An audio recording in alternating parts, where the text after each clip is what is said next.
It's been 8 months since I started my 1 year journey to professional golf, and we are a few days into the new year. Coming at you with an update today about where I currently stand. I gotta be honest with you guys, today I'm not feeling great. I'm not feeling good about my game, and I haven't been for about a month now. I'm not where I want to be, I'm not where I'd hope to be.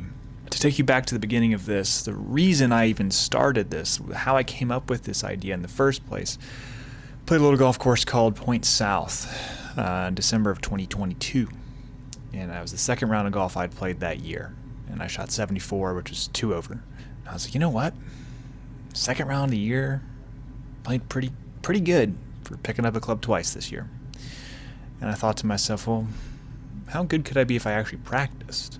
And so I came back to that same course, December of 2023, having practiced for the last 8 months, expecting to blow away my previous record.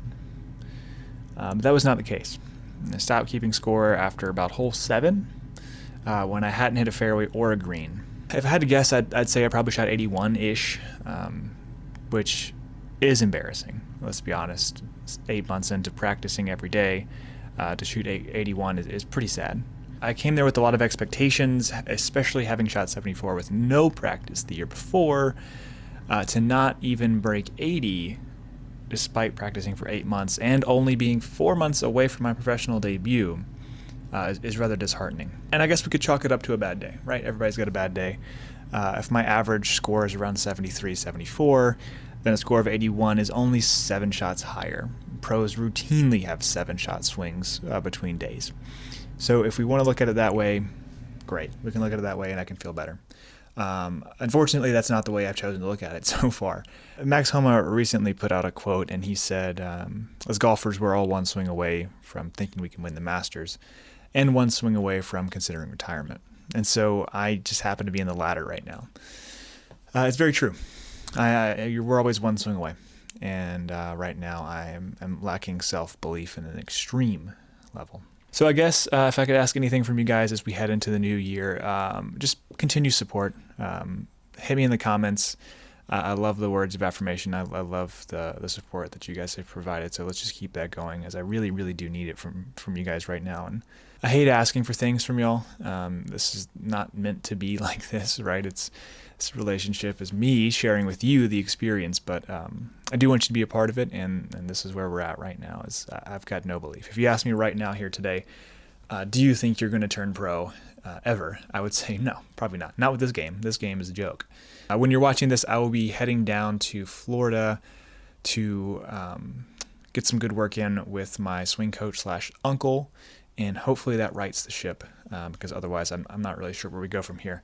I've been working way too hard to be this bad. I simultaneously feel really close to where I want to be and impossibly far away. 4 months feels like plenty of time to fix my swing. And by the same token, I feel I could practice for the rest of my life and never perfect it. So I do think this is where my background in psychology, in sports psychology, in system psychology is really helping me. I think that this part where it gets gross and muddy and dirty and hard, this is where I have to shine. This is where I have to separate myself, because this is what I'm built on, right? I'm not a Justin Thomas. I'm not a Jordan Spieth. I'm not these guys that grew up playing junior competitions together on very high levels. I didn't have that kind of swing coaching. Didn't have that kind of access to super high caliber golf courses, golf clubs, golf coaching. So I've got to make it a different way, and this is where I've staked my claim. I have to win mentally, and that's the challenge for me right now, being that I'm just floating adrift in this vague void of disbelief and despair. I think that's where I really have to call on everything I've learned and everything I know and everything I've experienced. And just keep being process focused and not outcome focused, because at the moment the outcome looks so unbelievable and so far away and so impossible, that I've just got to narrow my focus down and focus on process. So we always knew if I was going to make it, I'd have to win a different way, and this is where the rubber meets the road. I've got to win mentally. My body, as we've talked about, is not going to sustain a bunch of reps. So I've got to practice smart, I've got to practice hard, and I have to win the mental battle. Otherwise, thanks for sticking around. Truly, truly, truly, your support means the world to me. None of this happens without you guys. None of this happens without your support. I gave myself a year to go pro, so I'm staying committed to that. So come hell or high water, we will be turning pro. We will be playing a professional event.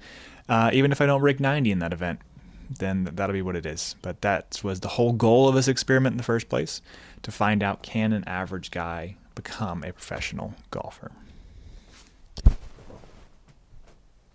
Also, massive shout out to my girlfriend Kat for the Ben Utah golf merch. Not available for purchase yet, but I will be playing a lot of golf in this shirt. It looks absolutely fantastic, as I'm sure you can see. It's tangible, I can feel it, it feels amazing. Thank you, Kat. I feel truly loved and truly supported and truly like a real golfer, a real professional at this point. As downer as this episode was, this is a super big highlight. This is a super monumentous thing for me. It's really cool, to be honest. It makes me feel very special. So thank you, Kat. Thank you guys for the support.